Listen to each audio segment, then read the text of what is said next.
देश में मंडल आयोग की सिफारिशों को लागू करने वाले पूर्व प्रधानमंत्री श्री विश्वनाथ प्रताप सिंह और मंडल आयोग के अध्यक्ष श्री विपुल मंडल जी को स्मरण करते हुए अपनी श्रद्धांजलि अर्पित करता हूँ। साथियों, चूंकि हम सभी जो यहाँ उपस्थित हैं इन सब मुद्दों को लेके अपनी बातें रखते रहते हैं, एक दूसरे के विचारों का आदान प्रदान करते रहते हैं। तो जहाँ तक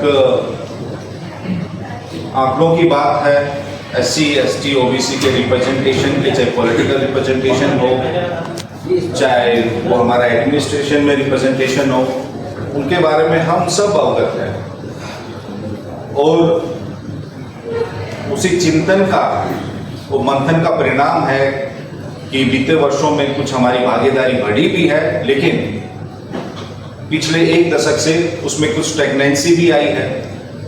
वो क्यों आई है उसकी वजह हम सब जानते हैं। और मैं संदीप जी को भी बधाई देना चाहूँगा कि जो उन्हें रिजर्वेशन लेजिस्लेशन की बात कर रहे हैं, लेकिन उससे पहले तो मंडल कमीशन लागू होने के 36 साल बाद भी, 35-36 साल बाद भी आज 60% आबादी का केवल 20% रिप्रेजेंटेशन है।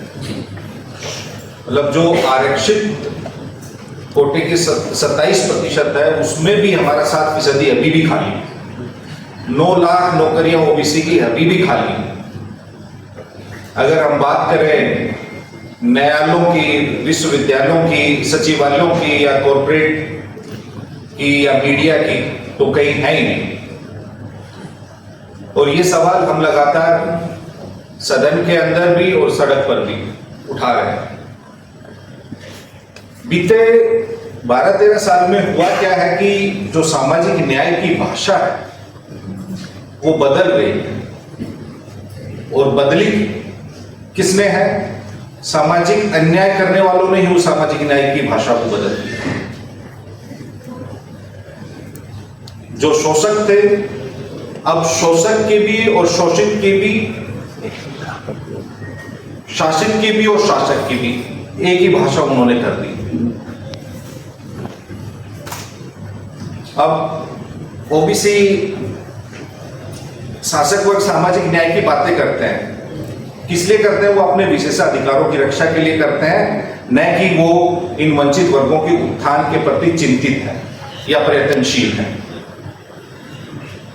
जो पिछड़े और हाशिए के पर रहने वाले जो लोग हैं वो अभी भी अपनी समान पहुंच, सम्मान और अवसरों की प्रतीक्षा कर रहे हैं। जैसे मैंने कहा कि उन्होंने they have changed the language of social justice, how they have changed it very minutely and intellectually and intelligently, they have done it. OBC for them now has become only bhashan content. OBC, only bhashan content for Modi ji and the team. अब प्रचार में OBC, poster में OBC, self claim and self certified prime minister is OBC. But where else you find the OBC? भाषणों में OBC की मौजूदगी बढ़ा दी गई है, लेकिन उनके हक और अधिकार के पटल पे वो दोगुनी घटा दी गई है। क्या हमको इसको लेके चिंतित हैं? आज जो मैंने कहा कि राजनीति क्या नहीं चल गई है, उन्होंने स्लोगन दे दिया है, सबका साथ, सबका विश्वास, सबका प्रयास। अब इस विश्वास में, इस प्रयास में, इस साथ में आप कहां हैं? और हमने उनकी बातों को मान भी लिया। अब आप समझिए कि जो मंडल कमीशन के अकॉर्डिंगली हम 52% थे, अब तो 60% हैं, चूंकि आबादी भी बढ़ी है। लेकिन क्या उस आबादी के साथ इंसाफ हो रहा है? मैंने तो संसद में भी कहा था कि इस देश का हर दूसरा व्यक्ति OBC, अगर 52% भी आप पकड़ लें तो हर दूसरा व्यक्ति OBC है। लेकिन क्या आप अपनी यूनिवर्सिटी में, सेक्रेटरिएट में, जुडिशरी में कहीं पाते हैं आप हर दूसरा व्यक्ति OBC? नहीं पाते। OBC आधे से ज्यादा है, फिर भी अपना हक नहीं पाता है। और हम अगर अपनी संयुक्त जो पॉपुलेशन उसकी बात करें, SC, ST, OBC, तो 85% है। उसके हम रिप्रेजेंटेशन की बात करें, चाहे वो पॉलिटिकल हो, लेजिस्लेटिव हो या ओवरऑल जिन भी क्षेत्रों में मैंने बात की वहां भी हो, तो हम कहीं नहीं है। क्यों नहीं है? हालांकि 1990 से लेके अब तक की जो विगत 3 दशक की यात्रा रही है उसमें काफी कुछ प्राप्त किया है, लेकिन टॉप क्लास 1 में हम कहाँ हैं? मीडिया में हम कहाँ हैं? आज भी जितने भी भाई बंधु दिख रहे हैं इसमें आप देखिएगा कि जो लोग हमारे हक अधिकार को लेके, हमारे प्रतिनिधित्व को लेके चिंतित है वो यहाँ उपस्थित है, अदरवाइज नहीं है। और अगर कुछ है भी वो इसलिए उपस्थित है कि कुछ चटपटा मिल जाएगा तो उसको ब्रेकिंग न्यूज चला देंगे, कोई किसी के खिलाफ कुछ बोल देगा तो हमारा ये मानना है कि जैसे प्रोफेसर रतनलाल जी ने बहुत अच्छी बात कही, ओबीसी का चाचा इलिया साहब ने भी बात की कि हमें SC ST के साथ खड़ा होना चाहिए, उनको भागीदारी भी देना चाहिए। लेकिन मुझे ये कहने में हिचक भी नहीं है कि पोस्ट मंडल कमीशन जो रीजनल पार्टीज बनी उसमें ओबीसीज की भी बनी है और SCs की भी बनी है।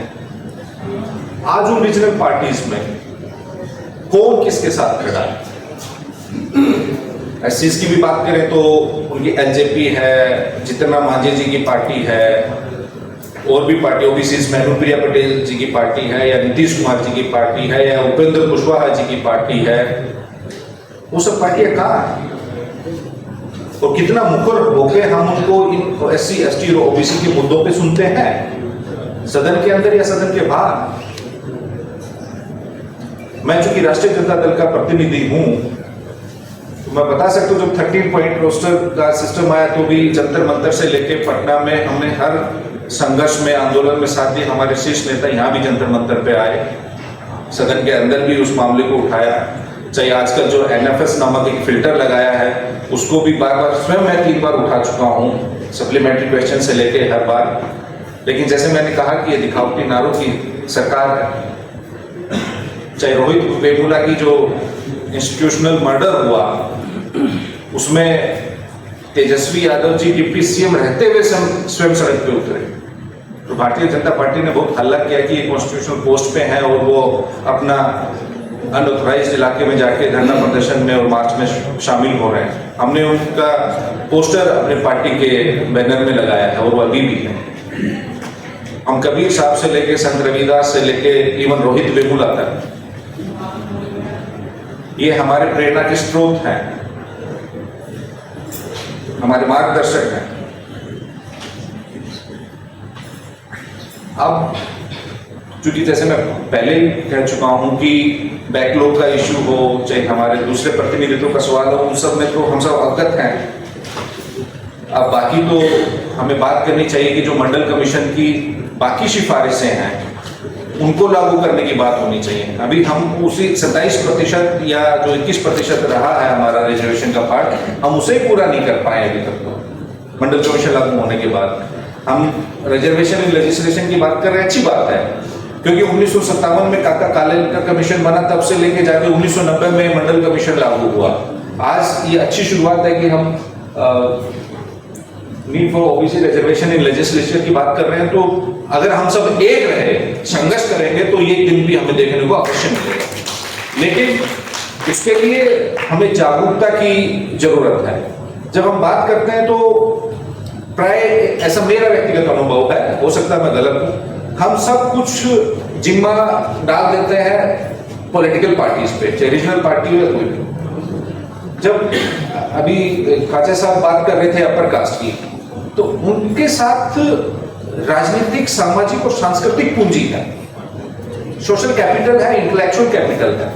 अब जैसा संदीप जी ने कहा कि पोस्ट 1930 हमारे पास वो इंटेलेक्चुअल कैपिटल भी बिल्डअप हो रही है, लोग हैं भी, लेकिन वो जो कल्चरल कैपिटल को हम नहीं कैपिटलाइज कर पाते, जो सोशल कैपिटल है हमारी, हम उसको नहीं कर पाते।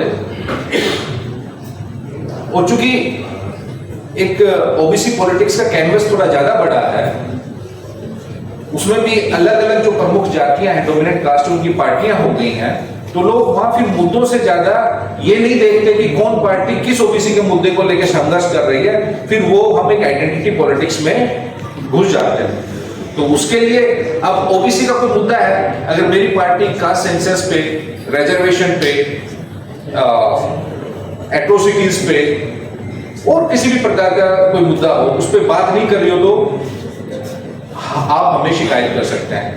लेकिन इन विसंगतियों को, जो कम प्रतिनिधित्व है, उसको दूर करने के लिए अगर हम संघर्ष कर रहे हैं तो हमें सबका साथ भी अपेक्षित है। ये सही बात है, क्योंकि हमारे देश में हर समस्या का समाधान भी तो राजनीति ही है, होना तो वो वहीं से ही है। लेकिन उस संख्या में हम रहेंगे तब। अब संसद में भी जो पॉलिटिकल लैंडस्केपिंग चेंज हुई है, या संसद का भी पूरी जो बनावट चेंज हुई है, आप देख ही रहे हैं। अब जिस पार्टी के हम उनको 3 मिनट मिलता है हमें, अब 3 मिनट में टू द पॉइंट, जैसा भी संदीप जी ने कहा कि जजों की संख्या बढ़ाने का विधेयक था, अमेंडमेंट संशोधन विधेयक, उस पर हमने कॉलेजियम की और सारी बातें की। अब 3 मिनट में जितनी बातें रख पाते हैं, पहले जैसी पारदर्शिता भी नहीं रही, डेमोक्रेटिक प्रैक्टिसेस भी नहीं रही, चेयर से जो गाइडेंस आप देखते ही हैं, 3 मिनट में भी 2 मिनट होते, घंटे पे घंटे शुरू हो जाती है, डिस्ट्रैक्शंस उतना होती हैं, लोग स्क्रीन पे हटा देते हैं, माइक ऑफ कर देते हैं। ये प्रैक्टिसेस पहले नहीं थी, आजकल ये भी है। अब हम तो ये कहेंगे कि जैसे अब लेजिस्लेशन में ओबीसी पॉलिटिक्स,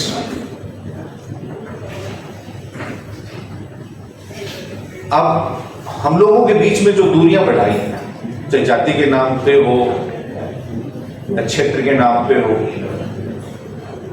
अब उस मंच पे मैं ज्यादा उसकी गहराई में नहीं जाना चाहता, लेकिन आप सब वाकिफ हैं। हम अपने जो वंचित वर्ग हैं, उपासित और बहिष्कृत समुदाय रहे हैं, उनको मुद्दों पे कैसे साथ जोड़ें, वो मेन बात है। उसमें हमें आप जैसे लोगों का सहयोग अधिक चाहिए, और बार बार आप सब लोग से संवाद और विमर्श तो हम करते ही रहते हैं। आपने बात की, अब यूजीसी की अपनी रिपोर्ट के अनुसार 118% जो ओबीसी के स्टूडेंट्स हैं उन पे अत्याचार बढ़ा है, शैक्षणिक अत्याचार। हॉस्टल्स में उनके लिए रिजर्वेशन नहीं है, ये तो संदीप जी बता रहे थे, और हम अभी लेजिस्लेशन की भी बात कर रहे हैं। तो वो जो हॉस्टल में भी रिजर्वेशन नहीं है ओबीसी के लिए, तो वो कैसे प्राप्त होगा, उसके लिए हमने क्वेश्चंस भी उठाए हैं, पार्लियामेंट में भी उठाए हैं। अब वो जो बढ़ोतरी हुई है, वो जो जाति आधारित उत्पीड़न और भेदभाव में, वो भी तो एक मसला है। और तो और छोड़िए, आप पिछले 10 साल में, जैसे मैं कह रहा हूं, जो आपका प्रशासनिक और शारीरिक शोषण हुआ है, अब बगल के आप राज्य में चले जाइए, ओबीसी समुदाय के लोगों के साथ जो उनका जबरन घर तोड़ा जा रहा है बिना किसी नोटिस के, जो प्रशासनिक कार्रवाई है, भेदभाव है, उसकी खबर किसी से छुपी नहीं हुई है। अब तो जो मंडल कमीशन से पहले का दौर था कि किसी को ले जाके आप घर को बुलडोज कर दो, उसके हक अधिकार को बुलडोज कर दो, वो भी विदाउट गिविंग एनी नोटिस। हमारे जब हक अधिकार की बात आती है तो न्यायिक हस्तक्षेप इतना रहता है छोटी छोटी चीज के लिए। आपको चाहे लोकल बॉडीज के इलेक्शन का मामला हो या एडमिशंस का मामला हो, एक कल्पना विसर्जन कर देते हैं वो लोग। तो ये सारे मसले हैं जिससे आप और हम सब वाकिफ हैं।